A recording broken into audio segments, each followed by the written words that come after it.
শনাক্তকরণ, অ্যালডিহাইড এবং কিটোনের শনাক্তকরণ। এই লেকচারে আমরা দেখব যে কিভাবে অ্যালডিহাইড কিটোন শনাক্ত করতে হয় এবং এরপরে অ্যালডিহাইড এবং কিটোনকে কিভাবে আলাদা করতে হয়। তো প্রথমে আমরা দেখি যে কিভাবে এই কার্বনিল মূলকটাকে শনাক্ত করতে হয়। তো আমরা জানি এই কার্বনিল মূলক কিন্তু অ্যালডিহাইড এবং কিটোন উভয়ই উপস্থিত। অ্যালডিহাইডে জাস্ট একটা হাইড্রোজেন থাকবে এক পাশে, আর কিটোনের ক্ষেত্রে উভয় পাশে দুইটা অ্যালকাইল গ্রুপ থাকবে। এই তো জাস্ট এই কার্বনিল মূলকটাকে শনাক্ত করার জন্য আমরা 2,4-DNP বা ব্রাডির বিকারক নামে একটা বিকারক ব্যবহার করি। তো 2,4-DNP এর পূর্ণরূপ কি? এর পূর্ণরূপ 2,4-ডাইনাইট্রোফিনাইল হাইড্রাজিন। তো আমরা এর স্ট্রাকচারটা দেখি। তো শুরুতে আমরা যদি খেয়াল করি, হাইড্রোজেন দেখতে কেমন? দুইটা নাইট্রোজেন NH2 এটাকে আমরা বলি হাইড্রাজিন। এখন যেহেতু আমাদের ফিনাইল লাগবে, আমরা জানি যে বেনজিন মূলকটাকে কিন্তু ফিনাইল মূলক বলা হয়। তো একটা নাইট্রোজেনের সাথে আমরা বেনজিনকে অ্যাড করে দিলাম, এই হচ্ছে বেনজিন। এখন হাইড্রোজেনের যে কার্বনটা, এটা হচ্ছে 1 নাম্বার, তারপর 2, 3, 4, 5, 6, আমরা 2 এবং 4 নাম্বার পজিশনে দুইটা নাইট্রো গ্রুপকে যুক্ত করে দিলাম। এটার নামই হচ্ছে 2,4-ডাইনাইট্রোফিনাইল হাইড্রোজেন। আচ্ছা, একে বলা হয় ব্রাডির বিকারক। তো ফিনাইল হাইড্রোজেন যেখানে কার্বনিল মূলক থাকবে CO, C double bond O, সেইখানে যেই কিন্তু এটা একটা কনডেনসেশন বা একটা ঘনীভবন বিক্রিয়া করবে। এটাকে আমরা বলবো যে শিফ বেজ তৈরি। এটাকে আমরা বলবো যে শিফ বেজ, SCHIFF, শিফস বেজ, শিফ ক্ষারক তৈরি হয়। তো শিফ ক্ষারক কখন তৈরি হয়? যখন একটা অ্যামিন NH2 এর সাথে কার্বনিল গ্রুপের সংযোগ ঘটে। তো NH2 এর দুইটা হাইড্রোজেন এবং কার্বনিলের অক্সিজেন মিলে পানি তৈরি হবে এবং কার্বন এবং নাইট্রোজেনের ডিরেক্ট ডাবল বন্ড দ্বারা এরা সংযুক্ত হয়ে যাবে। তো 2,4-ডাইনাইট্রোফিনাইল হাইড্রাজিন এটা এই কার্বনিলের সাথে যুক্ত হয়ে 2,4-ডাইনাইট্রোফিনাইল হাইড্রাজোন জিনটা হয়ে যাবে কি নামকরণে জোন, হাইড্রাজোন যৌগ তৈরি করবে। তো এটাই কিন্তু কমলা বা হলুদ, কমলা হলুদ একটা কালার দেখা যায়, মানে দ্রবণটা একটু ঘোলা হয়ে যাবে, এরকম কালার হয়ে যাবে। শুরুতে বর্ণহীন, তারপরে এরকম কমলা হলুদ বর্ণের একটা দ্রবণ পাওয়া যাবে। তার মানে যদি কোন একটা যৌগে এই কার্বনিল, অ্যালডিহাইড বা কিটোন উপস্থিত থাকে, তাহলে কিন্তু 2,4-DNP বা ব্রাডির বিকারক এই কমলা বা হলুদ বর্ণের একটা অধক্ষেপ তৈরি করবে। তো আমাদের প্রশ্ন হচ্ছে যে আমরা কিভাবে অ্যালডিহাইড এবং কিটোনকে আলাদা করব। তার জন্য আমাদের বুঝতে হবে কি, যে কিটোনের চেয়ে কিন্তু অ্যালডিহাইড খুব বেশি সক্রিয়, এবং এটা আমরা অ্যালডিহাইড কিটোনের একদম প্রাথমিক লেকচারে আলোচনা করেছিলাম যে অ্যালডিহাইড এবং কিটোনের মধ্যে অ্যালডিহাইড বেশি সক্রিয়। অ্যালডিহাইডের যে কার্বনিল কার্বন, এটা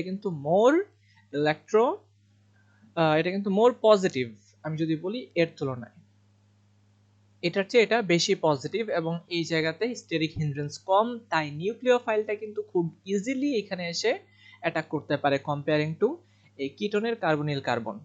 আচ্ছা, তো শুরুতে আমরা খেয়াল করি দুইটা খুব দুর্বল জারক নিয়ে আমরা কাজ করব। একটা হচ্ছে টলেন বিকারক, আরেকটাকে বলবো ফেলিং বিকারক। এই দুইটাই খুব দুর্বল জারক, আর জারকের কাজ জারিত করা। সে আরেকজনকে জারিত করবে। কাকে জারিত করবে? এই অ্যালডিহাইডকে জারিত করবে। অ্যালডিহাইড যেহেতু তুলনামূলক বেশি সক্রিয়, তাই অ্যালডিহাইডকে সে জারিত করতে পারবে, কিন্তু কিটোনকে কিন্তু সে আর জারিত করতে পারবে না। তো খেয়াল করি আমাদের টলেন বিকারক অ্যালডিহাইডকে জারিত করে কি তৈরি করবে।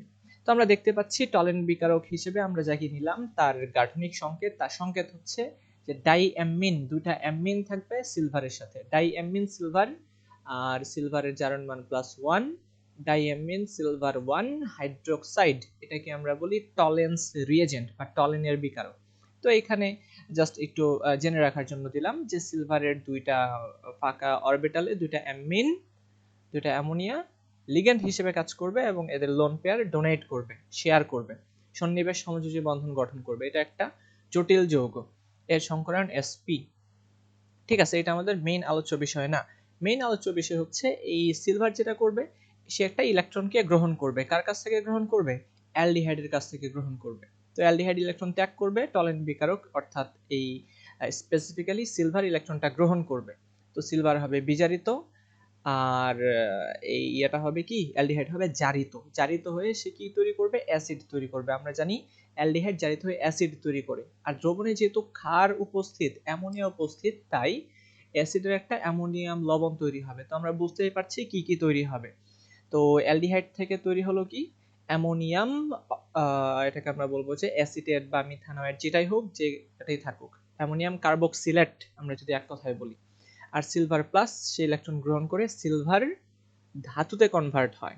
এবং আমরা যে টেস্ট টিউবের মধ্যে বিক্রিয়াটা করব, দেখা যাবে কি যে টেস্ট টিউবের ভিতরের গাত্রে সিলভারের একটা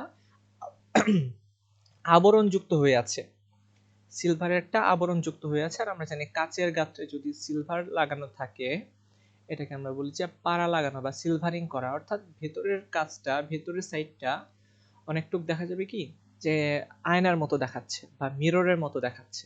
এই কারণে এই পরীক্ষাটাকে আমরা বলি দর্পণ পরীক্ষা, যেহেতু এই পরীক্ষার মাধ্যমে একটা দর্পণ তৈরি হওয়ার একটা চান্স থাকে বা দর্পণ তৈরি হয়।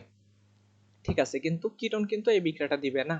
এইভাবে আমরা অ্যালডিহাইড এবং কিটোনের মধ্যে পার্থক্য তৈরি করতে পারবো।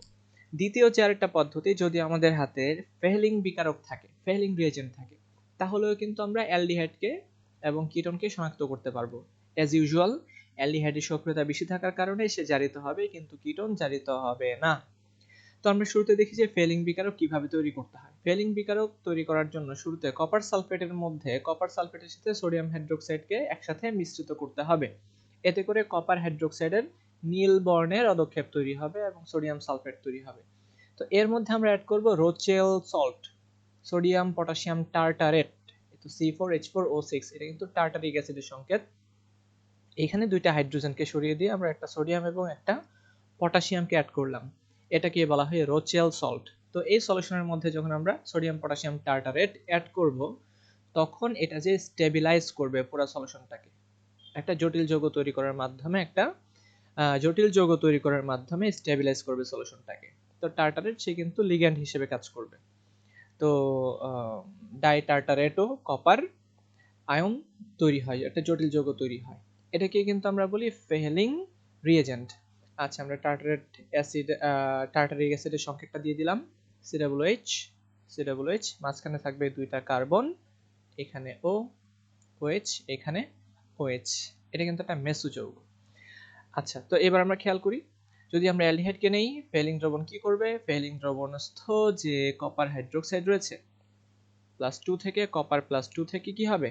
কপার +1 হবে, অর্থাৎ সে একটা ইলেকট্রন গ্রহণ করবে আর অ্যালডিহাইড একটা ইলেকট্রন দান করে জারিত হবে। যে ইলেকট্রন দান করে সে জারিত, যে ইলেকট্রন গ্রহণ করে সে বিজারিত হয়। তো বিজারিত হয়ে সে অ্যাসিড তৈরি করবে। আর যেহেতু এই ক্ষেত্রে রোচেল সল্টের মধ্যে আমরা যখন রোচেল সল্ট তৈরি করেছিলাম, সেখানে কিন্তু ক্ষার তৈরি হয়েছিল। ফেহলিং দ্রবণ কিন্তু একটা ক্ষারীয় দ্রবণ। তো এই ক্ষারের সাথে বিক্রিয়া করে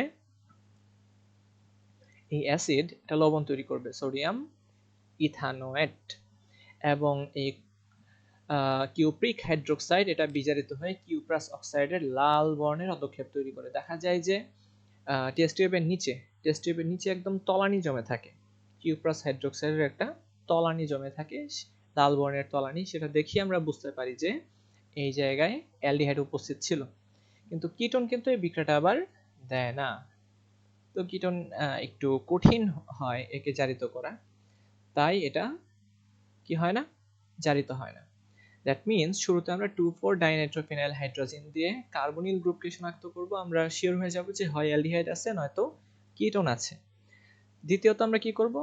টলেন বিকারক দিয়ে পরীক্ষা চালাবো, অথবা হাতের সামনে যদি ফেহলিং বিকারক থাকে সেটা দিয়ে আমরা পরীক্ষা করব।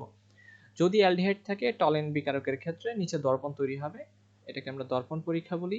আর ফেহলিং বিকারকের ক্ষেত্রে কিউপ্রাস অক্সাইডের একটা অধক্ষেপ তৈরি হবে, লাল বর্ণের অধক্ষেপ তৈরি হবে। আর ফেহলিং বিকারক কিভাবে তৈরি করতে হয় আমরা বললাম কি, কপার সালফেট এবং সোডিয়াম হাইড্রোক্সাইডের একটা সলিউশন নিব, সেখানে কিউপ্রিক হাইড্রোক্সাইড তৈরি হয়। এই সলিউশনের মধ্যে আমরা কি করব? রোচেল সল্ট, সোডিয়াম পটাশিয়াম টার্টারেট অ্যাড করে দিব, এটা কি আমরা বলি ফেহলিং রিয়েজেন্ট। এখান থেকে কিন্তু সোডিয়াম হাইড্রোক্সাইড আবার রিলিজ হয়, যেখানে সোডিয়াম সালফেট ছিল আর হাইড্রোক্সিল ছিল, এরা আলাদা হয়ে সোডিয়াম হাইড্রোক্সাইড তৈরি করবে। অর্থাৎ রোচেল সল্ট যেটা করে, সে কপারের সাথে যুক্ত হয়ে যায়, কপারের সাথে যুক্ত হয়ে হাইড্রোক্সিলকে সে বের করে দেয়। ঠিক আছে, তো এইভাবে আমরা ফেহলিং বিকারক তৈরি করতে পারবো ল্যাবে নিজেরাই। তো ঠিক আছে, আজকে এই পর্যন্তই। ইনশাল্লাহ নেক্সট কোনো একটা লেকচারে আমরা দেখব যে কিভাবে কিটোনকে জারিত করতে হয়। তো কিটোন কিন্তু নর্মালি জারিত হয় না দুর্বল জারক দিয়ে। তো কিটোনকে যদি জারিত করা যায় সেখান থেকে কিন্তু বেশ ভালো ভালো যৌগ তৈরি করা সম্ভব। তো সেই যৌগ কিভাবে তৈরি করতে হয় সেটা আমরা খেয়াল করব। স্পেসিফিক্যালি আমি একটু বলে রাখি যে এই সমস্ত ডাইকার্বক্সিলিক অ্যাসিড রয়েছে যেমন অ্যাডিপিক অ্যাসিড, সাকসিনিক অ্যাসিড, সেগুলো কিন্তু কিটোনের বিজারণ থেকে, কিটোনের জারণ থেকে তৈরি করা যায়। যেরকম এটাকে যদি আমরা জারিত করি তাহলে কিন্তু অ্যাডিপিক অ্যাসিড পাবো। তো সেই ধরনের আলোচনা নেক্সট কোনো একটা লেকচার আমরা পাবো। সেই পর্যন্ত সবাই ভালো থাকি, সুস্থ থাকি। শুভকামনা রইল সবার জন্য।